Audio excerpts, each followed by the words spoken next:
In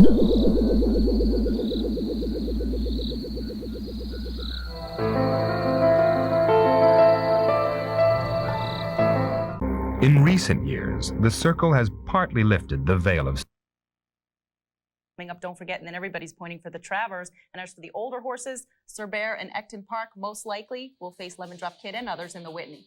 And speaking of coming up, we've got another Today at the Races for you next week. Janine and I will be here for the Bel Air Handicap, the DeFrancis Dash, and the 3-year-olds in the Ohio Derby. That's 4 Eastern, ESPN2. This has been a presentation of ESPN, the worldwide leader in sports. For more, log on to ESPN.com, part of the Go Network, go.com. Thanks for watching.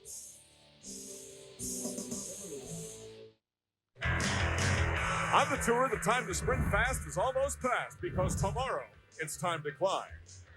On Saturday, the yellow jersey was chased by the most durable, courageous men in cycling. Up front, the Americans, Freddie Rodriguez, and the real pros pro, Frankie Andrea. They did their best to beat the rest. Now it's time to follow a leader. 1 week down, 2 to go in the race for the ultimate prize in cycling.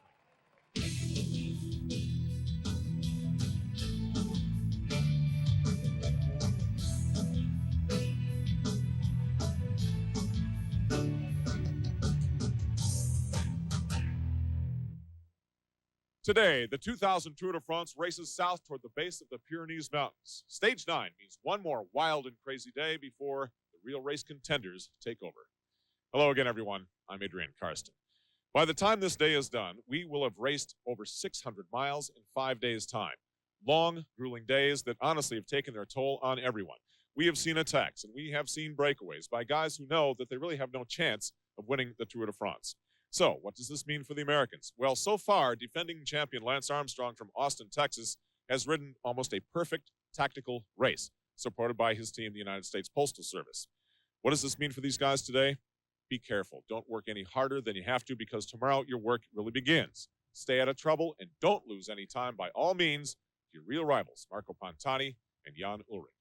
For more on the significance of this day, we turn to Phil Liggett and Paul Sherwin. Well, Adrian, you know, the main street here at the finish line in Dax should be packed in a short while by 171 cyclists, all fighting out the sprint win because they like to take a rest the day before the mountains. But this year's Tour, Paul, it's so different. It's been very strange, Phil. A few years ago, in the time of Miguel Indurain, he would have controlled the race since the very first day. But here we've had a lot of leaders. They haven't gone out and controlled the race, and we've seen some pretty strange tactics on the road. Now, Ellie is in the yellow jersey, and, you know, he is still a candidate to lead this race after tomorrow. Is that why the tactics are different this year? I think the fact is that all of the big leaders of the Tour de France, the big contenders, are still here. Nobody's had any accidents. Nobody's had any incidents. No illnesses reported. And we're setting ourselves up for a very great final 2 weeks. Absolutely. And a good day today. And don't ask me who's going to win, because that's why I like this Tour. I really haven't a clue.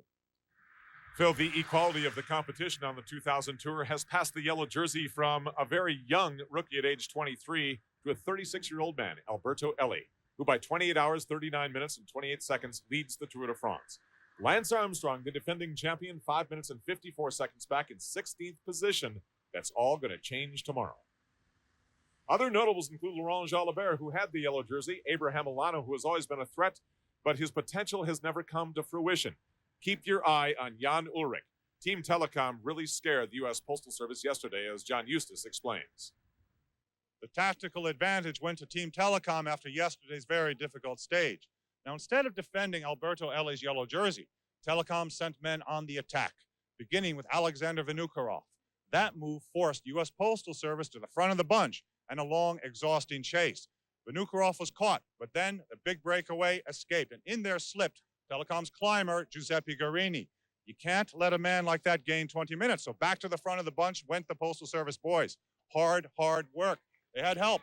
Marco Pantani's team was there as well as Kelme. But at the end of the day, the Postal team looked shocked because after feeling Telecom flex his muscles, they've got to now realize that they are in for the fight of their lives, that they are going to defend Lance Armstrong's title all the way through the mountains to Paris. John, as if Lance Armstrong, the American from Austin, Texas, heard your words. Lance has his game face on and now is ready to defend his title. His Tour de France really begins 1 week late.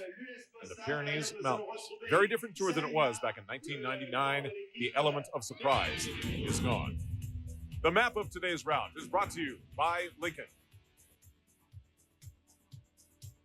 From the Brittany region down to Dordogne, this is the fifth and final day of agony for a lot of these cyclists. In no other bike race are the mountains a relief and opportunity for the real race favorites.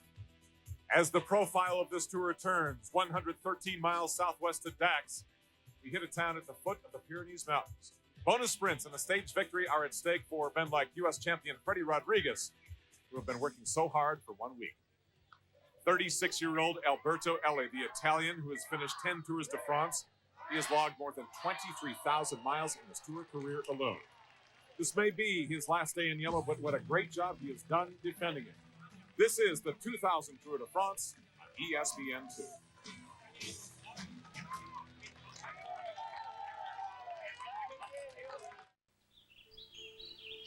The 2000 Lincoln Navigator. It's so luxurious, so comfortable, and so peaceful. You can almost hear a needle drop. The best-selling full-size luxury SUV in America is also the most powerful in the world. If you're interested in hearing more, drop in. You've always believed that your dreams would come true. And all of the time, we've been rooting for you. For 4 long years, you put your life on hold. Now this is your chance, friend. Go for the gold. Don't fall. Now that the pressure is on, don't fall. Just keep your energy strong. So follow your star, 'cause you got a friend in Power Bar. How does Lotrimin AF start curing athlete's foot? On contact. How does it start to relieve the itching? On contact. How does it help stop the burning? On contact. How does it start killing all 3 funguses? On contact. Nothing cures better or faster than Lotrimin AF, the #1 recommendation of doctors. So if you can't wait to feel better, there's nothing like starting the cure. On contact. Lotrimin AF, the killer cure. ESPN's exclusive presentation of the 2000 Tour de France is presented by Lincoln, American Luxury, by Power Bar, Don't Balk, and by Lotrimin AF, the #1 recommendation of doctors.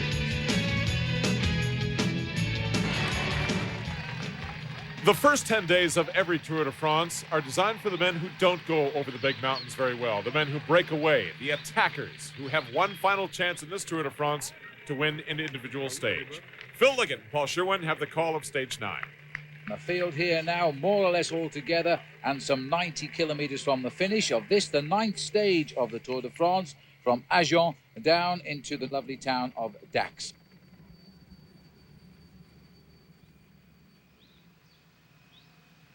We've seen some attacking riding today, but basically the peloton is not allowing much movement, is it? They seem to have been pretty wary all throughout the stage, Phil. There have been some big breaks going off the front as well. After 42 kilometres, we had a 19-man break, but they were never allowed more than 30 seconds advantage. And once that was pulled back into the field, another group got off the front, and there were 18 riders in that one. And they again only got more than 37 seconds. And once again, the main field pulled that back again. They seem to be keeping a big control on the main field. This was the first sprint here at Nérac, led out by the Telecom team, but when they came to the line, they were outwitted because the big sprinters came over the top of Eric Zabel, and Marcel Wust gets the victory there. And the green jersey, he's chased to the line, in fact, by Jan Kersipou in that red jersey, and just on Kersipou's shoulder is the Australian Robbie McEwen. This was the second sprint, and Zabel coming clear. Small breakaway here, including yellow jersey Ellie, and Apollino getting second to Zabel, and Magnon getting third. There were, in fact, 19 riders in the lead group, and there were 17 seconds just ahead of the field. So Zabel getting his own back there. Well, the main field has still got a lot of pressure on. They've actually just, Phil, gone through a small town called La Bastide d'Armagnac. And in that small town there's a very famous church known as the Notre Dame de Sécliste. If you ever do get a chance to visit this part of France, it's well worth a visit to that church because it in fact contains a whole host of jerseys of some of the greatest champions cycling has to offer. We're still being treated here as some fine attacking riding. Very slow start today. In fact, we fell 20 minutes behind the slowest expected arrival in Dax, and riders did not seem to be interested at all in any speed.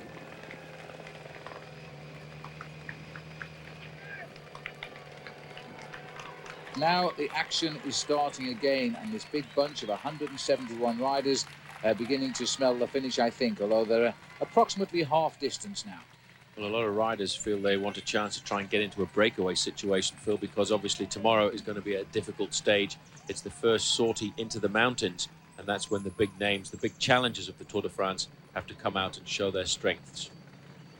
Plenty of speed in the peloton now, but again, Paul, strange day of racing because they, the riders the last 2 days, they've broken away and they've succeeded. Today, the main field seems to be content at last to try and getting everybody down for a big finish at Dax. Well, the sprinters have missed out over the last couple of days, but it certainly has shown us there's been some strange tactics throughout the course, and nobody really wanting to assume control of the bike race just yet. And we do, let's not forget, have at least 2 weeks to go till we get to the finish. And until we get to the first mountain stage, nobody really knows how their climbers are going to be. After about an hour's racing this morning, there was a breakaway group of some 18 riders going clear. One of them, the US Postal Service rider Tyler Hamilton, was in it.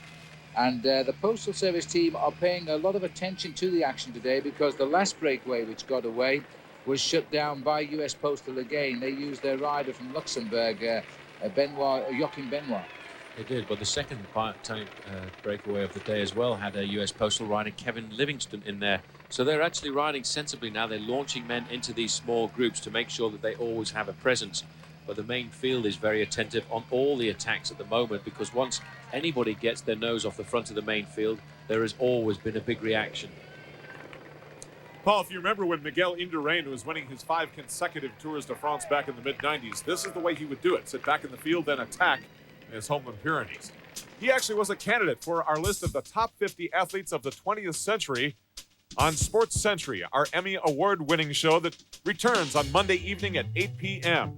This time around, we're going to air them every night, Monday through Friday at 8 Eastern Time on ESPN Classic, starting Monday evening.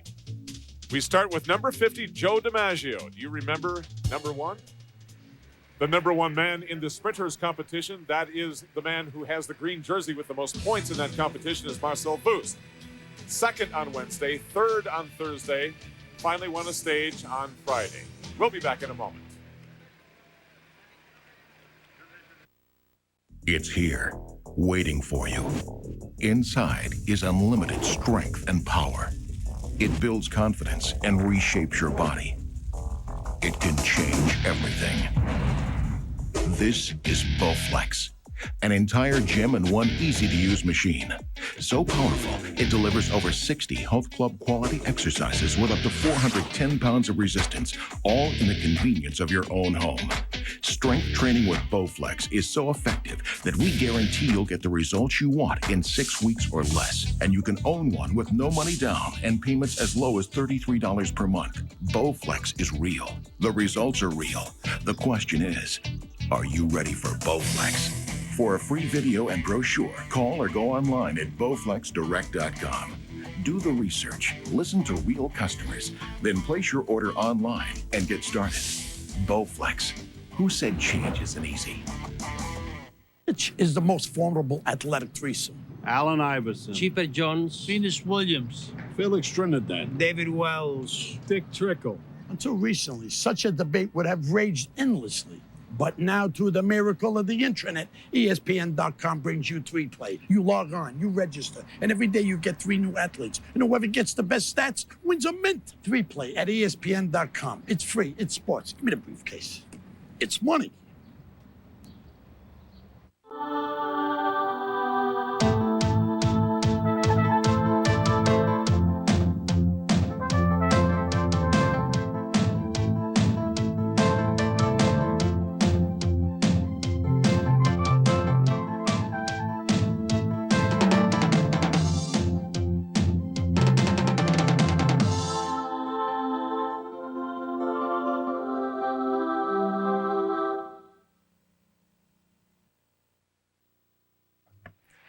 Welcome back to Stage 9 of the 2000 Tour de France.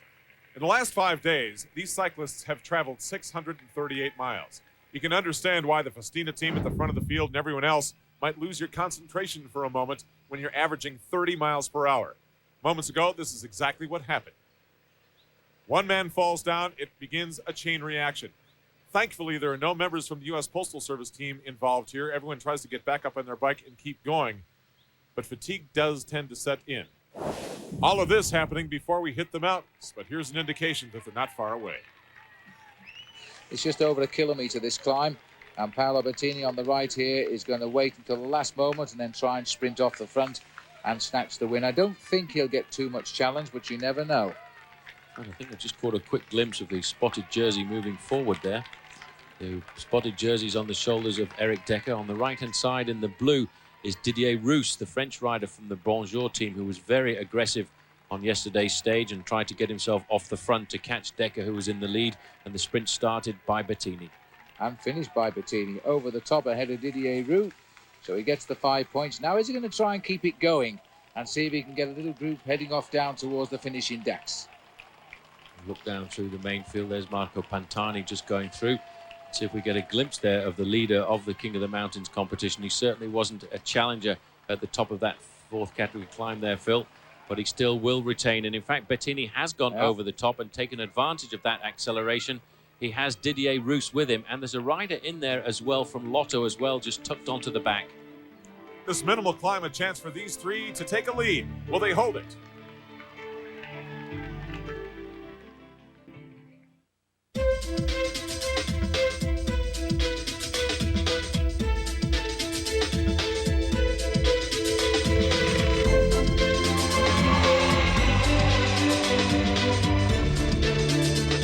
Contenders, 3 continents, 1 winner.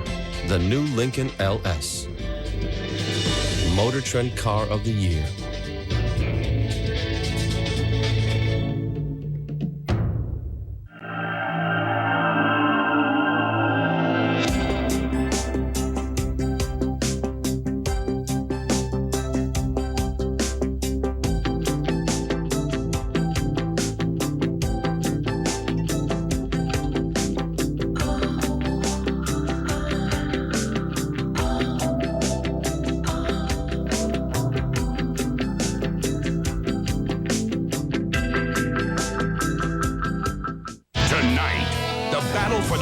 Concludes in the Subway Series finale. The Yanks and Mets take time out of their busy schedules to see who will be king of New York.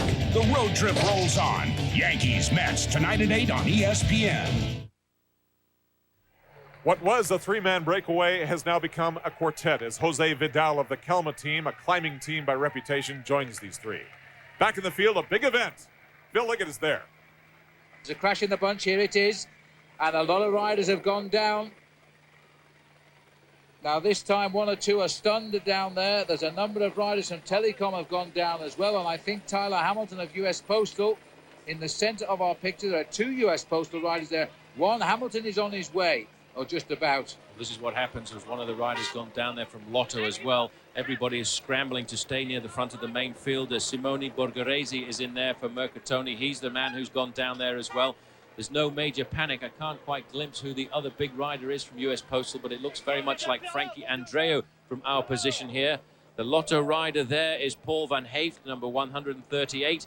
Number 3 is in there as well. Vyacheslav Ekimov has gone down too. So a lot of riders from US Postal went down there. Gosh, well, how these accidents happen so quickly and on straight roads. It can only be an example of bad riding by some of the riders in the center of the peloton there.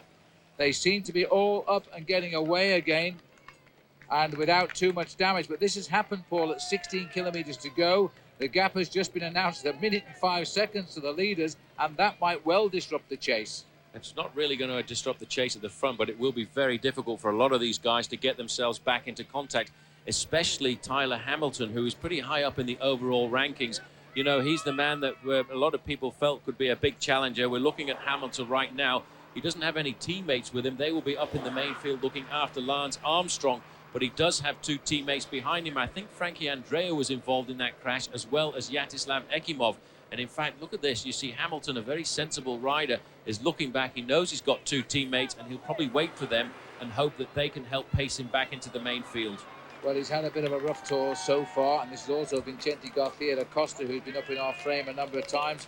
And the rider here is Udo Bolt, the former champion of Germany, valuable teammate of Jan Ullrich for the days ahead, I would think. All being caught out, some big names this time in this pile-up. Hamilton now is quick at the wrist there to try and encourage Garcia Acosta to come by, but Garcia Acosta himself involved in that accident.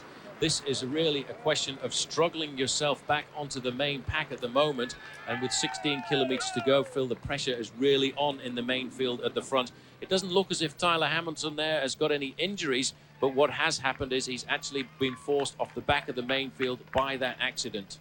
Yes, that's right. He doesn't look injured, but he's now trying to see if he can get a group organised to try and get back up to the peloton. I'm not so sure they'll get back. The cars are now coming away from the crash. Good sign, everybody is up and riding as we rejoin the leaders here. Once the vehicles behind the race get themselves into order, and then the riders can get into those cars. As long as they don't sit behind them, which is against the rules, they can use the cars to work their way back up to the front. Well, that situation with 11 kilometers to go to the finish has been an advantage to the leading group of four, because their time gap has now stretched out just a little bit more, not too much. 1 minute and 8 seconds they are over the main field. Tyler, in the wrong place at the wrong time, but again, making the best of it. In the race summary, brought to you by Festina Watches. In Stage 9, green jersey battles opened the stage. Marcel Wust of Germany took the first bonus, Eric Zabel the second. Then the race exploded into action as group after group escaped and were chased down. Finally, in mile 86, Paolo Bettini pulled 3 men clear and quickly gained 1 minute. A crash now has slowed the field, which means that 4-man breakaway still has a chance. The field doing the best they can to chase them down. Can they? The answer comes up when we return.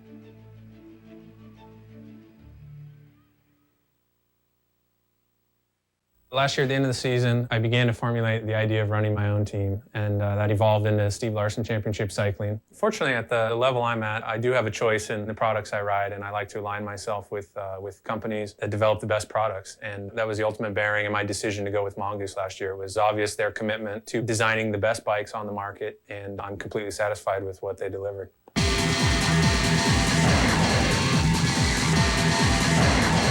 I believe it, they're good bikes. The 2000 Lincoln Navigator.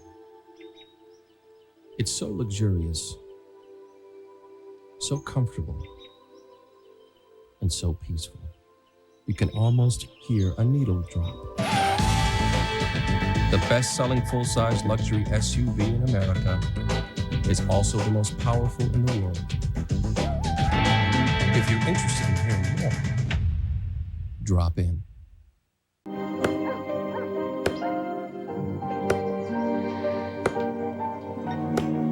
It's going to be a good one. Great Outdoor Games start July 27th on ESPN and ESPN2. ESPN's exclusive presentation of the 2000 Tour de France is presented by the official timekeeper of the Tour de France and USA Cycling, Festina Watches. It's about time. By Lincoln, American Luxury. And by Mongoose. Go ahead, cross the line.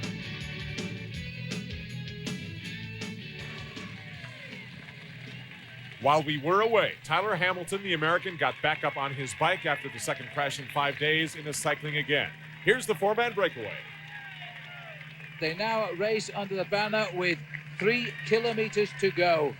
3 kilometers to go. That makes it just around about 4 minutes of bike racing. The twitch of the arm there for Gert Verheyen. These riders daren't think about tactics at the moment, Phil. They've got to keep the pressure on in this leading group of 4. They've got to keep riding. The attack has gone. I reckon that was Vidal, the Kelme rider, who's attacked down the right-hand side.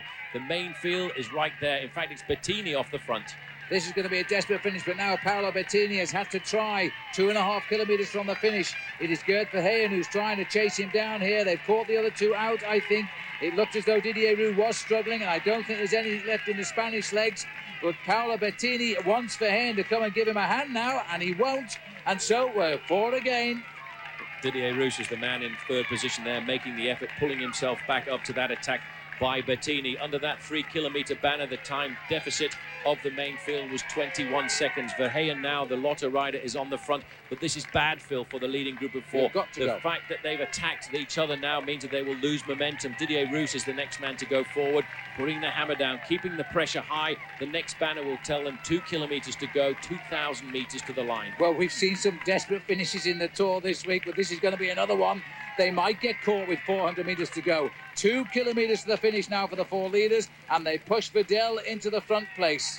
Vidal, the man from Spain on the Kelme squad, is in first position. Again, Paolo Bettini accelerates forward. He's going to be very much marked now because he was the first man to light the blue touch paper and attack this group of four. The main field is there. They split around this roundabout, and I think safely.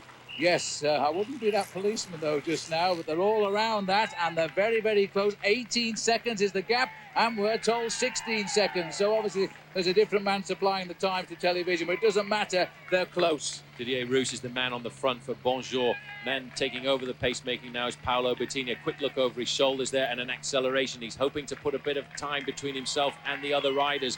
He looks back now. If he looks back a little further, he will see the main field who are closing down rapidly, but they may well not quite make it. If these guys can keep the pressure on and keep working at the front field, they could just survive by the skin of their teeth, but the main field is boring down upon them. 14 seconds. They need to keep 14 or 15 seconds up to the final kilometer. On the front of the pack is Mappé. They're slowing it down. That's Freddy Rodriguez. If there are a couple more corners, Rodriguez, Max van Heeswijk and Stefano Vezzanini could take the pressure out of the main field. Good work. That might be a favour. He may just have won the stage here for Bettini, because that was a nice bit of slowing as the leaders are now approaching the 1 kilometer to go, Kite.